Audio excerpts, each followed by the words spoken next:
बिस्मिल्लाहिर्रहमानिर्रहीम। आज हम शुरू करने लगे हैं 9th जो कि न्यू सिलेबस आया है मैथ का। उसका पहला चैप्टर है, पहली एक्सरसाइज है 1.1। तो चलते हैं अपने टॉपिक की तरफ। यहाँ पर है हमारे पास रियल नंबर्स। सबसे पहले 1.1 में जो है पहला क्वेश्चन उसने कहा कि आप रैशनल और इर्रेशनल यानी कि नातिक अदाद और गैर नातिक अदाद इनको हमने अलग अलग करना है। सबसे पहले हमें पता होना चाहिए नातिक अदाद कौन कौन से होते हैं और गैर नातिक अदाद कौन कौन से। तो डियर्स, यहाँ पर जैसे मैं आपको बिल्कुल एग्जांपल्स के साथ आसानी से समझा के सिर्फ 3 बातें बताऊंगा जो कि आपने याद करनी है, और उन 3 बातों के बाद आप आसानी से खुद अपने लिए प्रैक्टिस कर सकेंगे कि आया कि ये रियल नंबर है और रियल नंबर के आगे ये रैशनल है या फिर इर्रेशनल नंबर है, नातिक है या गैर नातिक अदद है। तो हम चलते हैं अपने उन 3 बातों की तरफ जो कि हमें ये पहला सवाल जो 1.1 का है उसको सॉल्व करते हुए याद रखनी है। तो देखें, यहाँ पर हमारे पास सबसे पहले क्या है, हकीकी आदाद यानी रियल नंबर्स। ये 2 तरह के होते हैं। रियल नंबर्स 2 तरह के होते हैं। सबसे पहले रैशनल नंबर और इर्रेशनल नंबर। रैशनल को हम कहते हैं ये नातिक होते हैं और इर्रेशनल को हम कहते हैं ये क्या होते हैं, गैर नातिक। ठीक है, आगे जो है फर्दर टाइप्स हैं रैशनल की और फर्दर टाइप्स हैं इर्रेशनल की। ये वो 3 बातें हैं, 1, 2 और ये 3। अगर ये 3 चीजें हमें समझ में आ गई तो आसानी से हम जो अपनी एक्सरसाइज है 1.1 उसको सॉल्व कर लेंगे। उसका जो पहला क्वेश्चन है, तो चलते हैं अपनी बातों की तरफ। रैशनल नंबर्स 2 तरह के होते हैं। एक है हमारे पास बेटा टर्मिनेटिंग डेसिमल नंबर्स, यानी जिसको हम उर्दू में कहेंगे मुख्ततम कसूर इशारिया। अब वो क्या होते हैं, इनकी फर्दर एग्जांपल्स मैं आपके साथ डिस्कस करूंगा ताकि आपको ये और क्लियर हो जाए। टर्मिनेटिंग डेसिमल नंबर्स यानी मुख्ततम कसूर इशारिया, और फिर होता है non terminating and recurring decimal numbers, जिनको उर्दू में हम कहते हैं गैर मुख्ततम और मुतवाली कसूर इशारिया। फिर उसके बाद हमारे पास जो थर्ड वन है, जो तीसरी बात है, वो ये है कि जो non terminating and non recurring decimal numbers होते हैं। अब नॉन टर्मिनेटिंग यानी गैर मुख्ततम, ऐसी कसूर इशारिया जो खत्म नहीं होती, और गैर मुतवाली जो रिपीट नहीं होती, जो बार बार रिपीट नहीं होती, दोहराई नहीं जाती। तो वो कसूर इशारे जो हैं उनको कहते हैं non terminating and non recurring decimal numbers. अब चलते हैं इनके एग्जांपल्स की तरफ। तो फर्स्ट वन जो हमने पढ़ी वो है टर्मिनेटिंग डेसिमल नंबर्स यानी मुख्ततम कसूर इशारिया, जो कि हमारे पास ये नातिक होते हैं। इनको हम रैशनल की टर्म में लेके आएंगे। ये हमारे पास नातिक अदाद होते हैं। तो ये कौन से अदाद हैं उनको देखते हैं। मिसाल है, ये सारी की सारी एग्जांपल्स जो हैं ये आपकी बुक से ली गई हैं, आपकी किताब से ली गई हैं। ठीक है, तो जो है उधर से भी आप देख सकते हैं, तो मैंने यहाँ आपके समझाने के लिए लिखी है। पहली एग्जांपल है 1/4 यानी 1 को अगर हम 4 पे डिवाइड करें, तकसीम करें, तो हमारे पास जवाब आता है 0.25। अब 0.25 ये मुख्ततम है, इख्तिताम हो गया, यहाँ पर ये खत्म हो गया, इससे आगे कोई और डिजिट्स नहीं है, तो ये भी हमारे पास क्या बनेगा, ये रैशनल नंबर बनेगा। दूसरी है 8/25, 8/25, इसको अब जब डिवाइड करेंगे ये आता है हमारे पास 0.32, यानी ये भी यहाँ पर इख्तिताम हो गया, ये मुख्ततम कसूर इशारिया जिसको हम करेंगे टर्मिनेटिंग है डेसिमल, तो ये भी हमारे पास नातिक हो गया। उसके बाद तीसरी एग्जांपल देखते हैं, वो है हमारे पास 1/3। अगर हम एक को तकसीम करें 3 के ऊपर, तो हमारे पास जो आंसर आता है वो 0.333, और ये रिपीट हो रहा है, ये यहाँ पर आगे up to next so on, पता नहीं कहाँ तक ये चल रहा है। तो हम इसको यूं लिख सकते हैं, इक्वल टू 0.3 के ऊपर बार। ये बार ये डिनोट करेगा कि ये वाला 3 जो है ये बार बार रिपीट हो रहा है। अब ये रिपीट हो रहा है तो इसमें हमने ये देखा, एक तो ये गैर मुख्ततम है, खत्म नहीं हो रहा, ये जो है ये कसूर यहाँ पे खत्म नहीं हो रही, क्या हो रही है, मुतवाली है। मुतवाली का मतलब क्या है, ये आगे बार बार रिपीट हो रही है, इसको हम कहेंगे इंग्लिश में क्या कहेंगे, रेकरिंग, और उर्दू में क्या कहते हैं, मुतवाली। तो ये जो है ये भी है नातिक, इसको हम कहेंगे ये है नातिक, लेकिन ये किस में आ जाती है, ये गैर मुख्ततम मुतवाली कसूर इशारिया में। सेम उसी तरह ये एक और एग्जांपल है 1/6। अगर हम इस 1/6 को देखें तो भाई ये 0 पॉइंट, जब इसको डिवाइड करेंगे 0.1666, ठीक है, और ये इक्वल आ जाता है 0.1, और 6 के ऊपर बार है, यानी कि ये 6 रिपीट हो रहा है। तो रिपीट हो रहा है तो इसका मतलब ये मुतवाली है और फिर खत्म नहीं हो रही, तो इसका मतलब ये गैर मुख्ततम भी है। तो गैर मुख्ततम और मुतवाली कसूर इशारिया जो है वो भी क्या होती है हमारे पास जी, वो भी नातिक अदाद होते हैं। वो भी क्या होते हैं, नातिक अदाद होते हैं।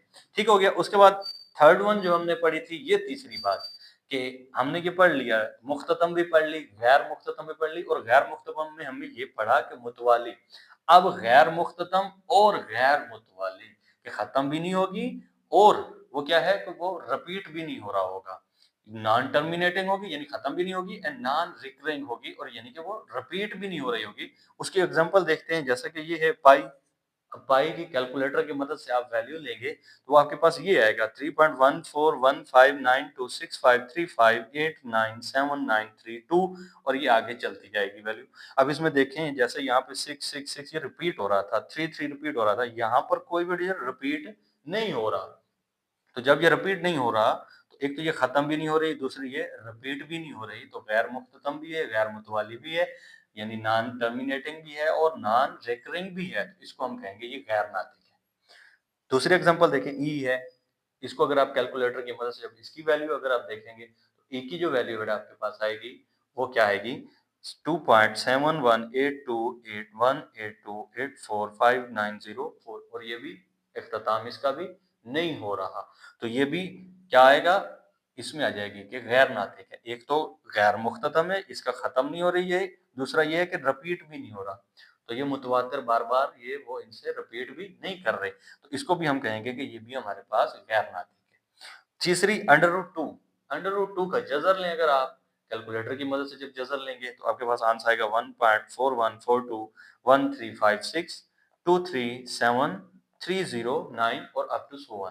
अब इसमें भी अगर आप देखें तो एक तो ये कोई भी डिजिट जो है वो रिपीट नहीं हो रहे और फिर बार बार ये नहीं आ रहे और फिर ये खत्म भी नहीं हो रहे। तो ये अगर ये रकम खत्म भी नहीं हो रही और ये बार बार जो है हमारे पास रिपीट भी नहीं हो रही, तो गैर मुख्ततम भी है, गैर मुतवाली भी है, यानी नॉन टर्मिनेटिंग भी है और नॉन रिकरिंग भी है। तो इसको हम कहेंगे ये हमारे पास गैर नातिक है। अब नातिक और गैर नातिक में हमने फर्क जान लिया। वो फर्क क्या है कि ये देखें, अगर मुख्ततम है, हमने डिवाइड किया, उसका जवाब आ गया, खत्म हो गई, तो नातिक है। और दूसरी बात, नहीं खत्म हुई तो फिर क्या होना चाहिए कि उसकी वैल्यूज रिपीट होनी चाहिए, उसकी वैल्यूज बार बार वो अपने आप को रिपीट करें। तो वैल्यूज अगर रिपीट कर रही हैं फिर भी नातिक होगा। और अगर उसके बाद तीसरी कंडीशन ये थी कि हम उसको डिवाइड करते हैं, जो जवाब आ रहा है इशारिया के बाद, एक तो वो रिपीट भी नहीं हो रही और दूसरा क्या है, वो खत्म भी नहीं हो रही। तो ऐसी जितनी भी आदात होंगे, जितनी भी रकमें होंगी हमारे पास, उनको हम कहेंगे ये हमारे पास क्या है जी, गैर नातिक। अब हम अपनी एक्सरसाइज की तरफ चलते हैं। ये 3 बातें याद करने के बाद हम पहला सवाल देखते हैं। उसका जो पहला पार्ट है वो हमारे पास है जी 2.353535। एक तो यहाँ पर ये एंड हो गया, ठीक है, वो खत्म भी हो गई, और दूसरा अगर आप देखें तो रिपीट भी हो रही है। ठीक है, हमने यही बात अभी पढ़ी कि जो रैशनल नंबर होते हैं, रैशनल नंबर एक तो वो मुख्ततम होते हैं, इसका इख्तिताम भी हो गया। दूसरी बात ये है कि वो मुतवाली भी हो सकते हैं, मुतवाली भी हो सकते हैं, यानी वो बार बार रिपीट भी हो सकते हैं। तो हमने इसको कहा कि ये हमारे लिए क्या है, रैशनल नंबर, यानी कि ये हमारे पास नातिक अदद है। और दूसरी बात, दूसरा सवाल देखते हैं। 0.66 के ऊपर बार है, यानी इसका मतलब ये है कि इसको अगर हम यूं लिखना चाहें कि ये 0.666 ये रिपीट हो रहा है। ये क्या हो रहा है, हमारे पास रिपीट हो रहा है। तो गैर मुख्ततम है, हमने यही पढ़ा कि गैर मुख्ततम हो वो भी नातिक हो सकता है, लेकिन साथ साथ में क्या है, मुतवाली हो, कि वो रिपीट हो रहा हो। तो ये 6 हमारे पास यहाँ पर रिपीट हो रहा है, तो ये रैशनल नंबर है, यानी कि ये भी हमारे पास एक नातिक अदद है। ठीक है, उसके बाद हम देखते हैं थर्ड वन, 2.23606 और ये 7 आगे इस तरह चलता जा रहा है। अब एक तो ये गैर मुख्ततम है, इसका खत्म नहीं हो रहा है, इसका एंड नहीं हो रहा, दूसरा ये रिपीट भी नहीं हो रहा है, दूसरा ये जैसे ये 6 रिपीट हो रहा था तो ये रिपीट भी नहीं हो रहा है, तो ये गैर मुतवाली भी है और ये गैर मुख्ततम भी है, तो इसको हम इर्रेशनल कहेंगे। 4 वाला पार्ट देखते हैं। 4 वाला पार्ट है अंडर रूट 7। तो under root 7 is equal to 0.645751311106। ये इसका जवाब आता है जब अंडर रूट 7 का आप आंसर निकालेंगे।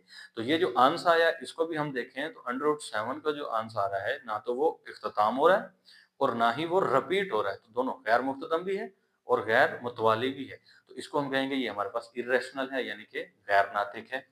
ठीक है, उसके बाद ई की वैल्यू अभी हमने इसको चेक किया, यहाँ पे ये अगर देखें तो ई इज इक्वल टू हमारे पास ये था, तो ये एक तो इसके जो वैल्यू है ये एक तो ना तो रिपीट हो रही है, अदाद रिपीट नहीं हो रहे, दूसरा ये है कि ये गैर मुख्ततम है, यहाँ इख्तिताम नहीं होता, तो इसको भी हम कहेंगे गैर नातिक है, इर्रेशनल नंबर है।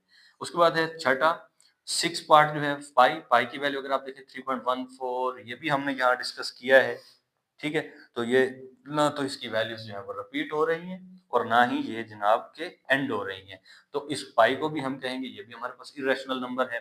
उसके बाद है 7 part 5 plus under root 11, 5 plus under root 11, इसमें से अगर आप अंडर रूट 11 का जजर कैलकुलेटर से चेक करेंगे तो आपके पास वैल्यू आएगी 3.316624799036।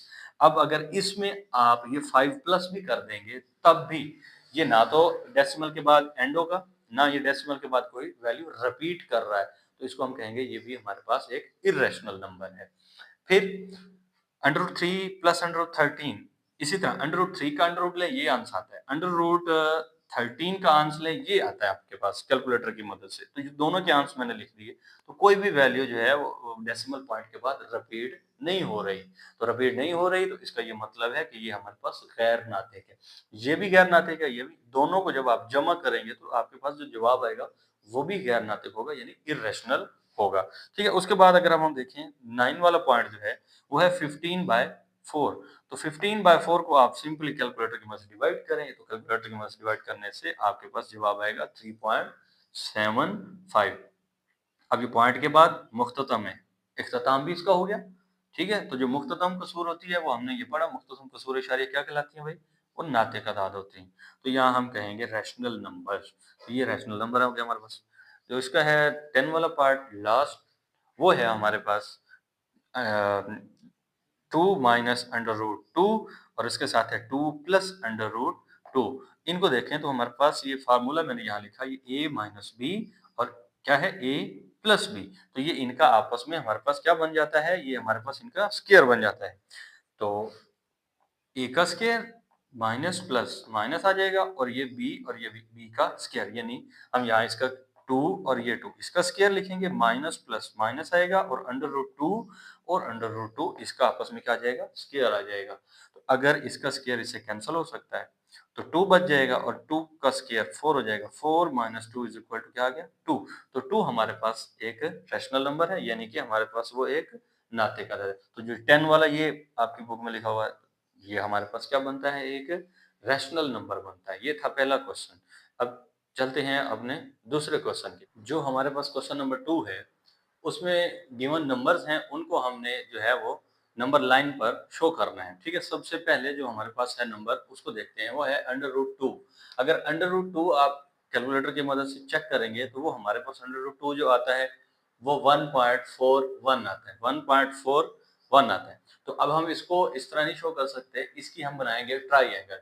तो ट्राइएंगल क्या बनेगी, ट्राइएंगल में हम जो है वो 1 इसका बेस लेंगे, तो ये जो 1 है यहाँ 1 0 से 1 तक इसका ये बेस आएगा, और जो इसका परपेंडिकुलर आएगा परपेंडिकुलर वो भी 1 आएगा, ठीक है, ये भी 1 और ये भी क्या आएगा 1 आएगा। अब जो है हमारे पास जो इसकी आएगी हाइपोटेन्यूज आएगी यहाँ पे, वो अंडर रूट 2 आएगा। वो अंडर रूट आप चेकआउट करना चाहें तो वो जो पैथागोरस थ्योरम है, हम इसको यूं लिख सकते हैं कि वितर की 2 बराबर है अमूद की 2 जमा कायदा की 2, यानी हमने क्या किया, बेस, इसको कहते हैं हाइपोटेन्यूज, इसको कहते हैं परपेंडिकुलर और इसको क्या कहते हैं हम जो है बेस। तो यहाँ पर 1 का स्क्वायर प्लस यहाँ भी आएगा 1 का स्क्वायर, ठीक है, तो 1 प्लस 1 इक्वल टू क्या आएगा 2, तो इधर स्क्वायर जो होगा वो खत्म करने के लिए इधर अंडर रूट ले लेंगे, तो ये अंडर रूट 2 बन जाएगा, इधर ये स्क्वायर आ रहा था तो यहाँ तक ये स्क्वायर आएगा, तो स्क्वायर खत्म करने के लिए अंडर रूट ले लेंगे, तो ये हमारे पास अंडर रूट 2 आएगा। और फिर क्या करेंगे कि प्रकार की मदद से आप यहाँ से यहाँ तक लेके प्रकार खोलेंगे और फिर उसको आप यहाँ रख के इसका इस तरह डॉटेड लाइन लगाएंगे, ये यहाँ पे, ठीक हो गया, ये हमारे पास आ जाएगा अंडर रूट 2, ठीक है। इस तरह हम अंडर रूट 2 को नंबर लाइन पे शो कर लेते हैं। और जो हमारे पास दूसरा पार्ट है उसकी तरफ चलते हैं, तो ये जो दूसरा पार्ट है वो है अंडर रूट 3। अंडर रूट 3 जब हम उसका जो लेंगे जजर लेंगे तो वो हमारे पास आता है 1.73, यानी ये भी 1 और 2 के दरमियान में आ रहा है, 1 और 2 के, क्योंकि 1.7 है तो यहाँ कहीं ये 2 के पास-पास और 1 से थोड़ा-सा ये दूर यहाँ तक आएगा। तो इसकी भी जो है सबसे पहले तो हम यही शक्ल बनाएंगे, इसकी बेस आएगी √2। वो किस तरह की, अगर हम देखें कि हम इसकी जो है वो बेस अगर √2 लेंगे, ठीक है, बेस उसका स्क्वायर यानी हाइपोटेन्यूज का स्क्वायर, वो क्या है, बेस का स्क्वायर प्लस परपेंडिकुलर का स्क्वायर। तो बेस का स्क्वायर आएगा √2 यानी कि √2 का स्क्वायर प्लस परपेंडिकुलर 1 लेंगे 1, तो 1 का स्क्वायर, यहाँ से आएगा 2 और यहाँ से आएगा प्लस 1, तो ये टोटल क्या हो जाएगा 3। तो इधर हाइपोटेन्यूज का स्क्वायर है, वो खत्म करने के लिए इधर भी √रूट लेंगे और इधर भी √रूट ले लेंगे, तो ये √3 बन जाएगा। तो √3 जो है उसका बेस कितना आएगा, वो √2 आएगा, √2, और उसका जो परपेंडिकुलर होगा वो हमारे पास 1 होगा। तो √2 बेस यानी ये बनेगा। तो सबसे पहले तो हमें इसको सॉल्व आउट करने के लिए यही शक्ल दोबारा बनानी पड़ेगी। ये 0 से 1 तक बेस लेंगे, ये हम लेंगे उसका परपेंडिकुलर, ये ले लिया उसका हाइपोटेन्यूज, ये 1 और ये √2। अब जो हमारा क्वेश्चन है वो √3 है। √3 तब आता है जब हमारे पास जो है उसका बेस कितना हो, √2। तो इसको हम बेस मान लेंगे कि ये √2 ये बेस है, इसके ऊपर 90 के एंगल पे, आप तो प्रोटेक्टर की मदद से ड्रा करेंगे, तो व्हाइट बोर्ड के लिए प्रोटेक्टर नहीं है, तो हम इसको अंदाजे के तौर पे यहाँ पर 90 का एंगल बनेगा। अब इसको हम यहाँ से इधर मिला देंगे, तो ये जो बनेगी ये √3 बनेगा।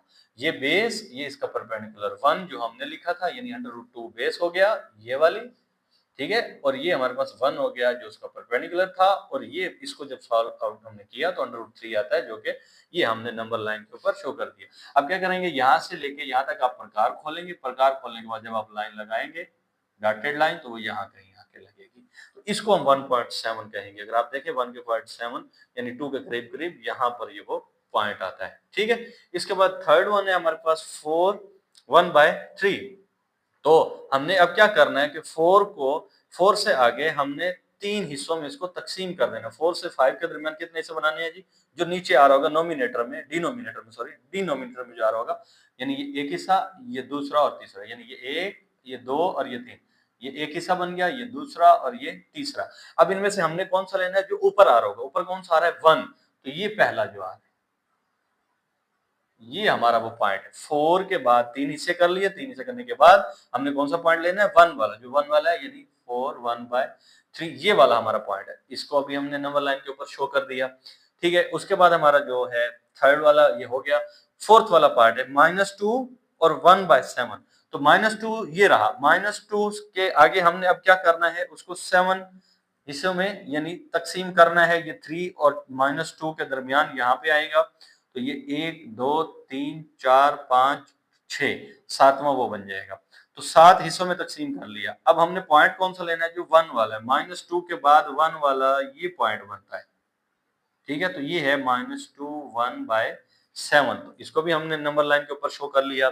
इसी तरह 5/8 है, अगर आप इसको कैलकुलेटर की मदद से करेंगे, ये मेरा ख्याल है यहाँ 0.625 ये आंसर आएगा। तो 0.6 जो है ये 0 से लेके 1 के दरमियान आता है। 0.6 जो है ये 0 से लेके 1 के दरमियान आता है। तो हमने क्या करना है, इसको 8 बराबर हिस्सों में काट लेना है। तो 1 2 3 4 5 6 7 8, ठीक है, ये 8 हिस्सों में हमने काट लिया। अब हमने पॉइंट कौन सा लेना है, जो नीचे आ रहा होगा।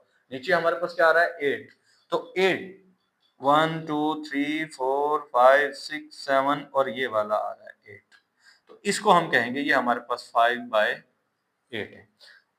सॉरी, हम इसको 5/8 नहीं, बल्कि जो है 5/8 8 हिस्सों में डिवाइड करके लाइन कौन सी गिनेंगे, 5 वाली। तो यहाँ से हम लाइन गिने 1 2 3 4 और 5, जो पांचवी लाइन है वो हमारा 5/8 आ गया, ठीक है। उसके बाद देखते हैं 2 और 3/4 है, तो 2 से 3 के दरमियान, ये 2 और 3 के दरमियान हम इसको बराबर हिस्सों में 4 पार्ट्स में डिवाइड करेंगे। तो ये 1 ये 2 ये 3 और ये वाला 4, तो 4 हिस्सों में डिवाइड हो गया।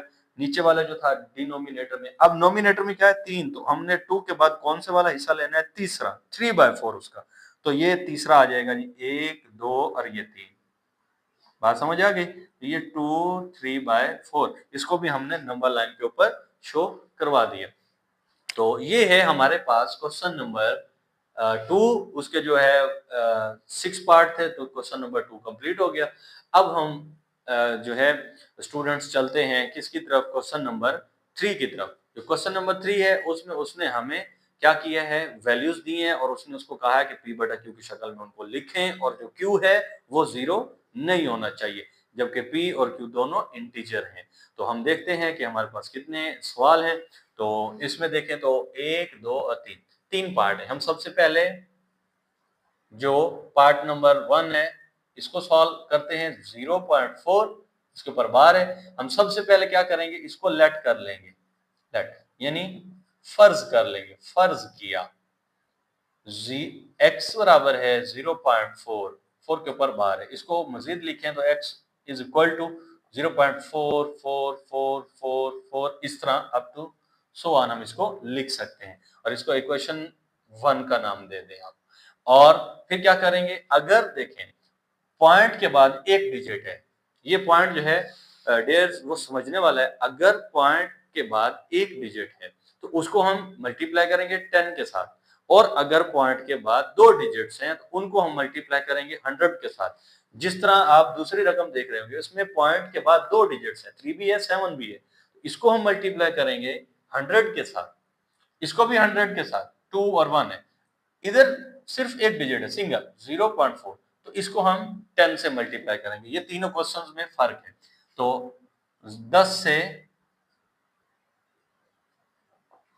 दोनों तरफ ज़रब देने से तो जब हम 10 से ज़रब देंगे दोनों तरफ डियर स्टूडेंट्स तो क्या हो जाएगा ये 10x बन जाए 10 multiply by x is equal to ये आ जाएगा 10 मल्टीप्लाई बाय 0.4444 और इसी तरह ये बन जाएगा 10x और ये हो जाएगा हमारे पास 4.44444 इसको इक्वेशन 2 का नाम दे लें।